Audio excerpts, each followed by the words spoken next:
Tawa bocah dari sumur tua di belakang sekolah. Bab akhir dari kisah ini. Bagaimana akhir kisahnya? Yuk kita simak sampai habis. Bab 5. Tamat hari-hari.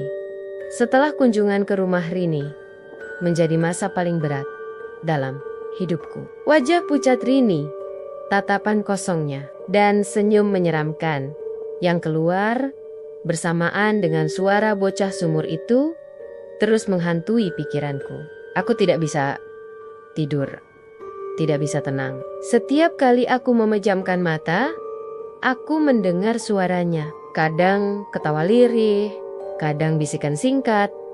Giliranmu sebentar lagi, Dika pun sama. Kami jarang sekali berbicara, tapi sekali waktu dia mengirim pesan tengah malam. Aku nggak tahan lagi. Dia duduk di ujung ranjangku sekarang. Senyumnya lebar banget. Aku membaca pesan itu sambil gemetar. Tapi aku tidak bisa berbuat apa-apa selain ikut terjebak dalam rasa takut yang sama. Aku mulai menyadari sesuatu. Suara bocah itu makin lama makin kuat. Dari hanya terdengar samar menjadi nyata di telinga. Lalu kini mulai mengendalikan orang lain lewat tubuh Rini. Jika dibiarkan, mungkin aku dan Dika juga akan bernasib sama. Di sekolah, aku kembali menemui Pak Slamet, penjaga tua yang pernah bercerita tentang sumur itu. Kali ini, aku benar-benar memohon, Pak, kalau arwah itu terus menghantui, apa yang bisa kami lakukan? Kami nggak kuat lagi, Pak. Pak Slamet menatapku lama, lalu menarik napas dalam. Kalau memang sudah begini, hanya ada dua cara mengusirnya. Dengan doa dan ritual. Atau kalian harus berani datang ke sumur itu dan menghadapinya langsung. Arwah itu tidak tenang karena ada sesuatu yang tertinggal. Dia menunggu seseorang yang mau menemaninya. Aku merasa jantungku berhenti berdetak. Menghadapinya langsung, bagaimana kalau itu malah menjebak kami? Tapi di saat yang sama, aku tahu kami tidak punya pilihan. Rini sudah ditarik lebih dalam, dan kami bisa jadi giliran berikutnya. Akhirnya, aku dan Dika sepakat. Malam itu, setelah semua orang pulang, kami akan kembali ke sekolah. Kami harus melihat apa yang sebenarnya ada di dalam sumur itu. Jam menunjukkan pukul 11 malam ketika aku dan Dika berdiri di depan gerbang sekolah. Angin malam berhembus dingin, membuat bulu kuduk berdiri. Sekolah yang biasanya ramai kini gelap dan mencekam. Hanya suara jangkrik dan sesekali lolongan anjing yang terdengar dari kejauhan. Kami berjalan pelan ke lapangan belakang. Setiap langkah terasa berat. Seperti ada yang menahan tubuh kami untuk mundur. Saat kami sampai di depan sumur tua itu, suasana benar-benar hening. Papan penutup sumur kini sudah hampir tergeser sepenuhnya, seolah memang menunggu kami datang. Dika menyalakan senter kecil, mengarahkannya ke dalam sumur. Cahaya redup itu hanya menyorot kegelapan dalam yang tak berujung. Tapi tiba-tiba cahaya itu memantul pada sesuatu. Wajah pucat seorang bocah menatap dari bawah dengan mata kosong. Aku menjerit pelan, sementara Dika terdiam kaku. Lalu suara itu muncul lagi, lebih jelas, lebih nyaring. Hihihi. Suara tawa itu menggema dari dasar sumur, membuat udara di sekeliling jadi semakin dingin. Lalu bocah itu berbicara dengan suara serak. Aku sendirian. Temani aku. Turunlah. Aku dan Dika mundur beberapa langkah. Tubuh kami gemetar hebat. Tapi sebelum sempat lari, tiba-tiba papan penutup sumur terhempas dengan keras. Seolah ada kekuatan yang mendorong dari dalam. Lubang sumur kini terbuka lebar, menampakkan kegelapan menganga yang menakutkan.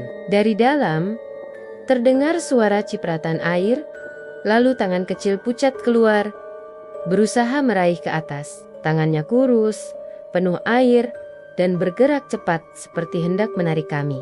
Aku hampir jatuh mundur, tapi Dika langsung menarik lenganku. Kita harus tutup sumur ini, teriaknya.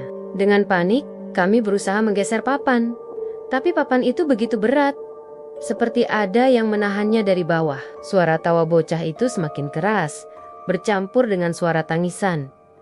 Jangan pergi, aku butuh teman. Dalam keputusasaan, aku hanya bisa berdoa keras-keras, menyebut nama Tuhan berulang-ulang. Dika ikut membaca doa dengan suara bergetar. Dan anehnya, suara tawa itu mulai melemah, berganti menjadi jeritan panjang yang menyayat telinga. Tangan pucat itu akhirnya perlahan masuk kembali ke dalam sumur, menghilang dalam kegelapan. Dengan sekuat tenaga, kami berdua berhasil menutup kembali sumur itu. Kami terduduk lemas, napas terengah, tubuh basah oleh keringat dingin.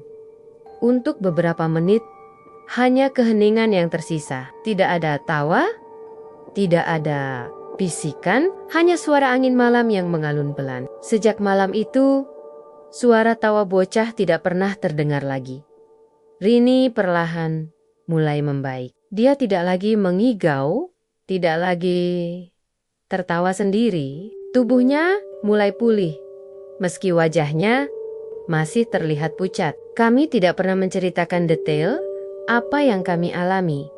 Cukup dengan alasan bahwa semuanya sudah berlalu. Aku dan Dika pun berusaha menjalani hidup normal kembali, tapi jauh di lubuk hati, aku tahu arwah itu belum benar-benar tenang. Mungkin kami hanya menutup jalannya sementara, bukan menyelesaikan masalah sepenuhnya. Setiap kali aku melewati lapangan belakang, aku selalu menunduk, menghindari tatapan ke arah sumur itu. Tapi terkadang, aku merasa ada yang menatap dari balik papan penutupnya. Mungkin hanya perasaanku, atau mungkin bocah itu masih di sana, menunggu saat yang tepat untuk kembali tertawa. Dan satu hal yang selalu kuingat, kata-kata yang pernah ia bisikan kepadaku di mimpi.